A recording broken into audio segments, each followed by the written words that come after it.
is that that is not possible in practice. The people in power can continue to live in their bubble filled with their fantasies, like eternal growth on a finite planet and technological solutions that will suddenly appear seemingly out of nowhere and will erase all of these crises just like that.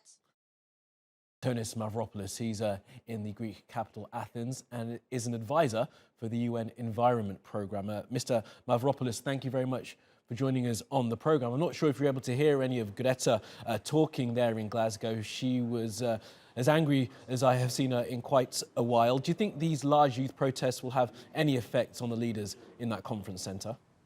Okay, thank you very much for this kind invitation.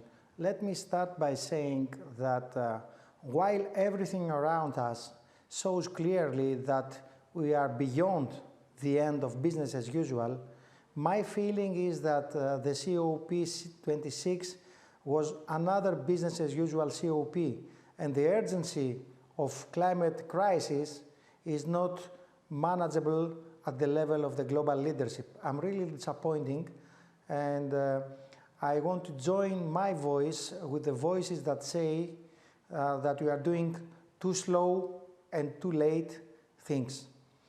And that comes true also for waste management, which goes completely out of the discussion in the global agenda. Also, it can have a large contribution to fighting the climate crisis and climate change.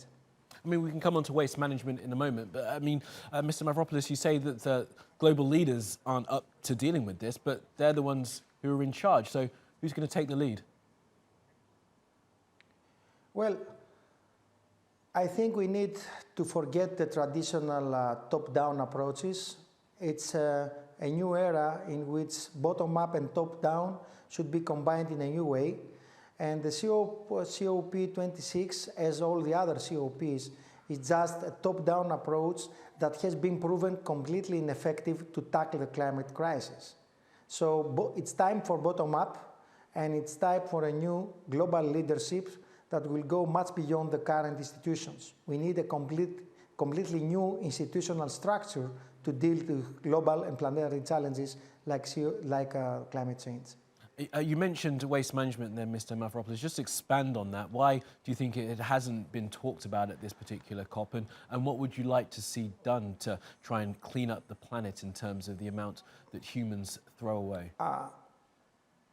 Yeah. Listen, I think there is a completely misleading perception by the world's leaders and maybe even by UN on the role of waste management in fighting climate change. We all know well that proper waste management can contribute with 4 different ways to cut carbon emissions. First, by controlling and eliminating methane emissions from landfills and organic fraction. Second, by stopping open burning and the emitted black carbon from waste, a practice of open burning which is very, very usual in a lot of the developing world, in the global south.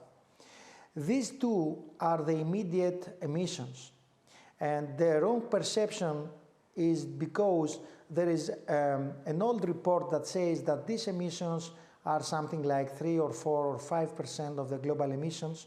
So it's one of the 10 most important sectors, but not really the most important one.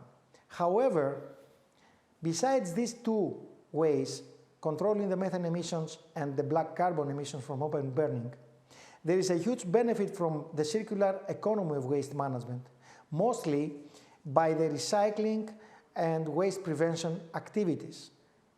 As we recycle more and as we recycle purer materials, we are able to substitute materials, raw materials, that have to be digged out of the earth, that they have to be transferred, that have to be manufactured.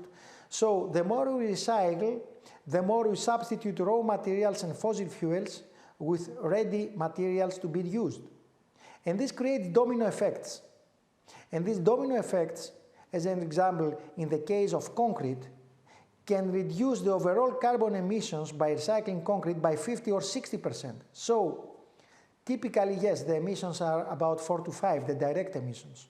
But if you consider recycling, circular economy and domino effects, waste management is capable to cut emissions by 30%, which is exactly half of the gap required to achieve the Paris targets. So it's really disappointing that waste management was out of the main discussions and completely underestimated in the table of COP26. Yeah, it just lays out how much more we still have to do. Antonis Mavropoulos, an advisor to the UN Environment Programme, appreciate your time, sir. Thank you for being with us.